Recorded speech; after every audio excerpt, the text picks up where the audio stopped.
Bienvenue dans le podcast Une blonde en Norvège. Vous pouvez soutenir l'émission en devenant membre sur Patreon. C'est une plateforme de financement participatif avec plusieurs niveaux d'abonnement.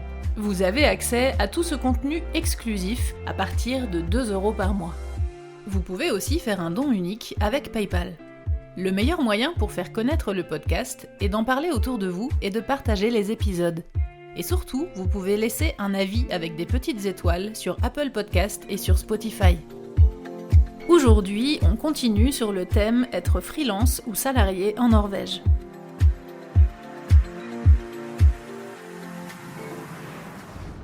J'avais lancé un appel aux questions aussi pour cet épisode et vous avez été plusieurs à m'écrire.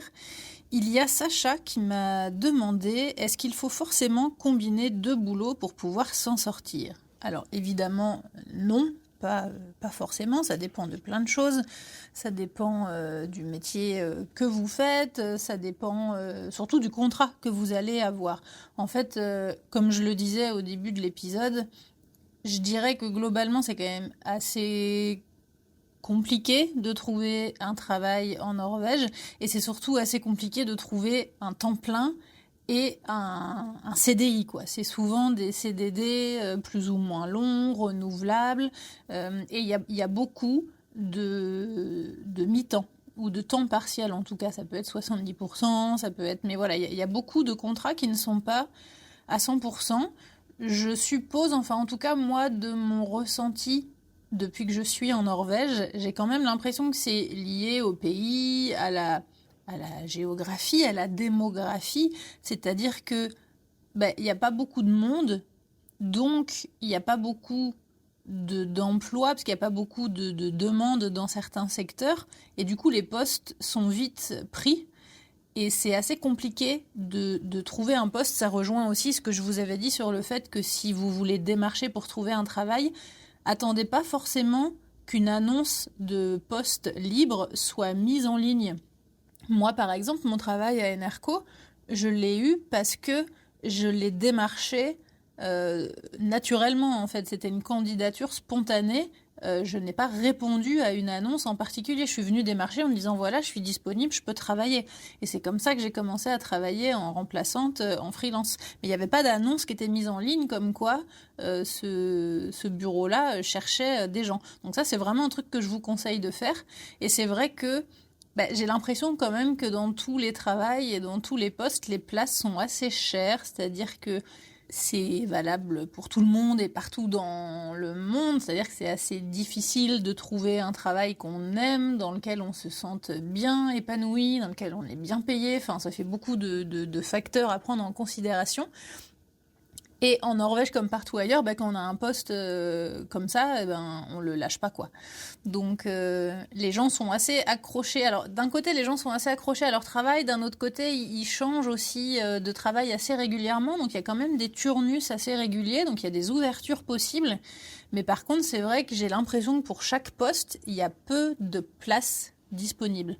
Et comme il n'y a pas une grosse demande et qu'il n'y a pas énormément de travail dans chaque secteur. Je sais que par exemple dans les secteurs comme dans la culture, etc., c'est assez courant d'avoir un contrat qui n'est pas à temps plein, qui est à temps partiel, parce qu'il ne se passe pas des événements tout le temps, donc c'est un petit peu en fonction de ce qui se passe autour. Donc c'est vrai que si vous trouvez un travail mais que c'est que un 50 ou un 60%, oui, peut-être que là, vous allez avoir besoin d'en trouver un deuxième. Et j'ai l'impression que c'est le cas de beaucoup de gens qui ont trouvé un premier travail qui leur plaît, qui est leur travail pour lequel ils ont une formation, et c'est un travail qu'ils ont cherché, mais comme ils n'ont pas eu un temps complet, du coup, ça suffit pas, donc ils en prennent un deuxième. C'est pas vraiment, ils prennent pas 2 travails à temps plein, évidemment, mais c'est vrai qu'il y a quand même beaucoup de travail à temps partiel, et du coup, les gens cumulent plusieurs contrats, c'est vrai. Il y a Laura qui m'a demandé à quoi doit ressembler un CV. Est-ce que c'est utilisé pareil qu'en France ? Alors oui, je dirais qu'il n'y a pas de différence globale par rapport à son CV. La petite particularité, comme je vous l'ai raconté aussi au début du podcast, c'est que si vous parlez un petit peu norvégien, si vous avez autour du niveau, je dirais même à partir de A2, B1, N'hésitez pas à faire votre CV en norvégien et à aller rencontrer les gens avec vos documents en norvégien parce que ça va aider en fait. Même si vous vous sentez pas à l'aise et que vous avez l'impression que vous parlez pas assez bien norvégien pour pouvoir aller à un entretien d'embauche, faites-le quand même en norvégien parce que de toute façon, comme on le disait encore une fois dans l'épisode sur la Finlande avec Marianne, à compétences égales, les gens auront toujours tendance à prendre en premier quelqu'un qui parle norvégien, même si c'est pas un norvégien natif, hein, même si c'est un étranger, mais qui parle norvégien, plutôt que quelqu'un qui démarche en anglais. Donc encore une fois, ça dépend du secteur dans lequel vous travaillez, etc. Mais vraiment, c'est un conseil, essayez en norvégien. Et quand vous allez arriver à l'entretien d'embauche, vous pouvez très bien commencer par dire... de toute façon, en général, les gens, au début des entretiens d'embauche, demandent toujours bonjour, comment ça va ? C'est souvent à la cool, hein, quand même. Donc, ils vont certainement vous proposer un café ou un verre d'eau. Ils vont vous demander si ça va. Donc, ils vont peut-être voir que vous êtes un peu nerveux. Donc c'est aussi un moyen un petit peu de désacraliser le truc, de commencer l'entretien en disant bon oui merci, je veux bien un café ou un verre d'eau, mais oui je suis un petit peu nerveux ou nerveuse parce que voilà je suis pas très confortable avec le norvégien et tout ça. Ça c'est, vous pouvez très bien le dire au début de l'entretien. Comme ça, la personne, elle va vous mettre à l'aise tout de suite. La plupart du temps, ils vont vous dire mais il y a pas de souci, on peut commencer en norvégien et puis peut-être on peut basculer en anglais après si vous avez des difficultés ou quoi que ce soit. Je pense pas que quelqu'un va vous dire oh mince, ça va être chiant si tu parles pas bien. Pas du tout. La plupart du temps, je pense que les gens vont vous encourager et ils vont apprécier le fait que vous faites l'effort d'essayer de faire l'entretien en norvégien. Donc, à mon avis, il y aura vraiment aucun problème. Et comme je l'ai dit aussi un peu plus tôt dans l'épisode, entraînez-vous, faites appel à un Norvégien ou payez-vous un cours en ligne. Vous avez des cours de norvégien avec des profs sur Skype à partir de 200 couronnes de l'heure. Ça peut aller jusqu'à 600 ou 700 évidemment, mais vous pouvez trouver un cours pas cher. Payez-vous un cours en ligne et demandez au prof de vous faire un faux entretien d'embauche et de lui dire que vous avez besoin de vous préparer pour ça, parce que vraiment ça marche super bien. Moi je l'ai fait à chaque fois que j'ai eu des gros entretiens d'embauche à Enerco. Avant, je me suis préparée avec des amis qui m'ont fait des faux entretiens, qui m'ont posé des questions. Du coup, j'ai travaillé un petit peu ma grammaire pour répondre, pour faire des phrases un petit peu type, etc. Et ça m'a beaucoup aidée. Parce que les gens savent comment ça marche. Et quand je me suis retrouvée au vrai entretien, c'était exactement ces questions-là que j'ai eues. J'ai vraiment pas eu de questions surprises. Donc du coup, j'étais préparée, j'étais plus confortable. Et très honnêtement, je pense que ça a beaucoup joué sur le fait que j'ai eu le travail après. Alors voilà, tout le long de cet épisode, j'ai fait des allers-retours entre le salariat ou être freelance. J'ai pas fait tout un bloc avec le salariat et tout un bloc avec le freelance. Je trouvais ça plus simple de comparer les deux et puis de le faire un petit peu en fonction de comment les idées me venaient. J'espère que cet épisode n'était pas trop brouillon et que ça vous a donné des infos et que ça peut vous aider à bien démarrer votre vie professionnelle en Norvège et si vous êtes en train de préparer votre installation, à être un petit peu mieux préparé à ce que vous allez trouver en arrivant ici. En tout cas, si je devais donner une conclusion, à mon sens, en Norvège, il est beaucoup plus intéressant d'être salarié que d'être freelance. Là, je suis dans mon contrat de 1 an à Enerco. Je suis à temps plein, mais j'ai un contrat que de 1 an, donc j'ai un CDD de 1 an. Et très honnêtement, j'ai très envie de continuer. Et si on me propose un CDI après, je le prendrai très certainement. Je ne sais pas encore comment ça va se passer. C'est pas tout à fait sûr que ce soit possible. Je vais peut-être devoir retourner à la vie freelance, mais du coup d'être salarié, d'être dans ce mode-là en ce moment et d'avoir le risque, entre guillemets, de devoir retourner en freelance me fait vraiment prendre conscience de tout ça. Donc c'est aussi la raison pour laquelle je trouvais que c'était intéressant de vous faire cet épisode maintenant par rapport à ma situation professionnelle du moment. Je trouvais que c'était vraiment intéressant de vous parler de mon expérience. Et donc en gros, si je devais résumer, pour moi, les points positifs à être salarié en Norvège, c'est que, par exemple, tout d'abord, on n'a pas de compta à faire. On n'a pas de stress de devoir penser à est-ce qu'on va avoir assez d'argent, est-ce qu'on a assez de contrats, combien on va gagner, de devoir faire le calcul en fonction des impôts qu'on va déclarer à l'année, de la somme que l'on pense gagner à l'année pour avoir son taux d'imposition qui change tous les mois et de ne jamais savoir ce qu'on va gagner exactement. C'est quand même une source de stress. C'est une source de stress pour tout le monde, partout, dans tous les pays, mais quand on habite à l'étranger, qu'on est dans un pays dont on ne maîtrise pas encore la langue et qu'on vient d'arriver, je peux vous assurer que c'est une très grosse source de stress, en tout cas ça l'a été pour moi. Autre point positif d'être salarié, c'est qu'on décroche du travail à des horaires fixes, c'est-à-dire que comme je disais tout à l'heure, quand le travail c'est fini, c'est fini. On rentre chez soi, on fait autre chose. Si votre travail c'est d'être photographe dans un atelier de photo et que quand vous sortez du travail vous avez envie de faire de la photo, ça vous regarde, c'est votre souci, c'est vous qui gérez votre temps libre comme vous le voulez, mais en tout cas vous avez des horaires de travail fixes. Alors que quand on est freelance, on travaille un peu non-stop, on travaille vite 15 heures par jour sans décrocher, on en rêve, etc. Donc c'est vraiment très fatigant, je trouve, moralement et psychologiquement. Autre point positif du salariat, on a un salaire régulier avec les impôts qui sont donc prélevés à la source. Donc on a notre salaire net qui tombe et qui est net de tout, des charges sociales et des impôts. Donc vraiment, ce qu'on touche en net, c'est l'argent de poche, quoi. Donc c'est vraiment un gros plus. Ensuite, on touche les fameuses Feriepengar pour les vacances. Ensuite, on a une cotisation pour la retraite qui est quand même, en général, quelle que soit votre société, mieux gérée. Vous avez une meilleure cotisation que si vous êtes freelance. Quand on est freelance, en général, c'est quand même très recommandé d'avoir une caisse complémentaire.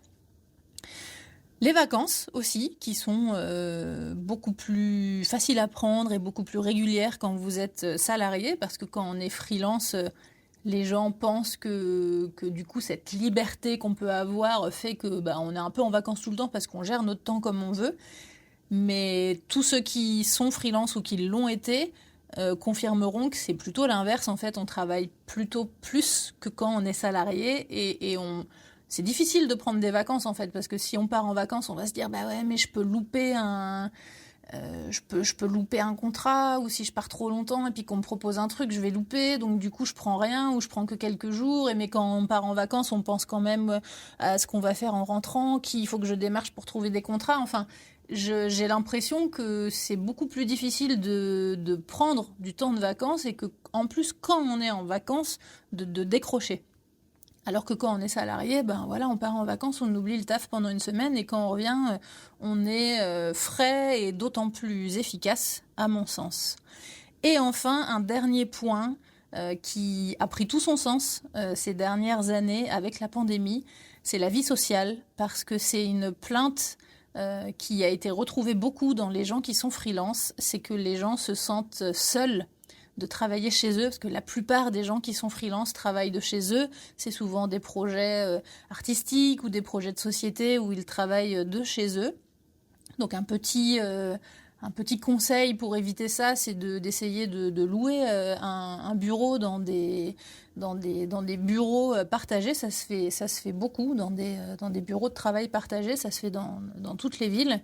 Mais en tout cas, c'est pour moi aussi un gros point positif, la vie sociale au travail, parce que ne serait-ce que par rapport à la langue, au norvégien, je progresse beaucoup d'entendre mes collègues me parler avec des dialectes différents, de le parler, que les gens me corrigent, de faire plein de choses différentes avec le norvégien. Ça aide beaucoup. À chaque fois que j'ai eu des grosses périodes de travail, des longues périodes de travail, j'ai toujours progressé en norvégien. Alors qu'effectivement, si vous arrivez en Norvège, que vous ne pouvez pas vous payer de cours, que vous vous mettez à votre compte et que vous travaillez de chez vous, vous n'aurez pas de vie sociale, vous ne pratiquerez pas le norvégien. C'est un petit peu un cercle vicieux tout ça. Donc c'est vrai que la vie sociale, on le sait, il y a beaucoup de freelance qui parlent de ça, mais d'autant plus là les 2 dernières années avec le virus, tout le monde a été plus ou moins très content là, de retourner au bureau, de voir ses collègues et de sortir un petit peu de la maison. Et si je devais donner un point positif pour le freelance, J'ai l'impression qu'il n'y en a qu'un seul. Là, je viens de vous faire une liste de tous les points positifs pour le salariat, pour le freelance. À mon avis, il n'y en a qu'un, c'est la liberté qu'on peut avoir, mais à quel prix ? Est-ce que cette liberté vaut le coup de ne pas avoir tous les points du dessus ? Est-ce que vous avez été salarié toute votre vie et que vous avez un gros ras-le-bol et que pour vous c'est un soulagement et c'est un besoin de vous mettre à votre compte, ce que je peux tout à fait comprendre. Mais faites attention à tous ces points-là parce que c'est vrai que le travail, c'est comme en amour, hein, on sait ce qu'on perd, mais on ne sait pas ce qu'on gagne. Donc, si vous en avez marre de votre boulot et marre d'être salarié, marre de vos collègues, de votre chef, etc., vous avez peut-être l'impression que ce sera plus simple et plus facile et plus épanouissant d'être à votre compte, mais peut-être pas. Donc, c'est quelque chose à étudier. Ce que je vous conseillerais, ce serait d'essayer, en tout cas sans quitter. Si par exemple vous avez un travail que vous pensez à quitter pour vous mettre à votre compte, essayez de faire les deux en parallèle pendant un temps pour voir ce que ça donne. Vous pouvez peut-être demander à votre travail une réduction de contrat, de passer à 60 ou 70%, de monter votre entreprise à côté. L'un n'empêche pas l'autre, hein. Il y a beaucoup de gens qui sont salariés et qui ont une société à côté pour facturer leurs loisirs, etc. Donc je vous recommanderais de faire ça, d'essayer, et puis d'essayer de vous projeter petit à petit. Est-ce que votre business en freelance augmente, et qu'à ce moment-là, vous sentez que vous pouvez vous passer de votre poste de salarié pour ne faire que ça ? Là, ça peut être un très bon moyen de faire cette transition intelligemment et surtout d'en faire un succès. Mais si c'est vraiment pour un ras-le-bol du salariat et de vous lancer en freelance, c'était, je trouve, intéressant de vous expliquer tous les points qui, à mon sens, sont négatifs quand on est freelance. Donc voilà. Après, c'est à chacun de faire ses choix. On est tous différents dans nos envies, dans nos demandes, dans nos expériences. En tout cas, je vous souhaite bonne chance dans votre recherche de travail, que ce soit en salarié ou en freelance. Et bienvenue en Norvège à ceux qui vont bientôt rejoindre la communauté française. Retrouvez la suite et fin de cet épisode en bonus sur la page Patreon. Vous avez accès à tout ce contenu exclusif ainsi qu'à d'autres contributions à partir de 2 € par mois. Retrouvez les épisodes sur toutes les applications de podcast et en format vidéo sur YouTube. N'hésitez pas à partager les épisodes et à laisser un commentaire sur Apple Podcast ou sur Spotify. Merci à Louise, Eddie et tous les autres contributeurs qui soutiennent l'émission sur Patreon. À bientôt!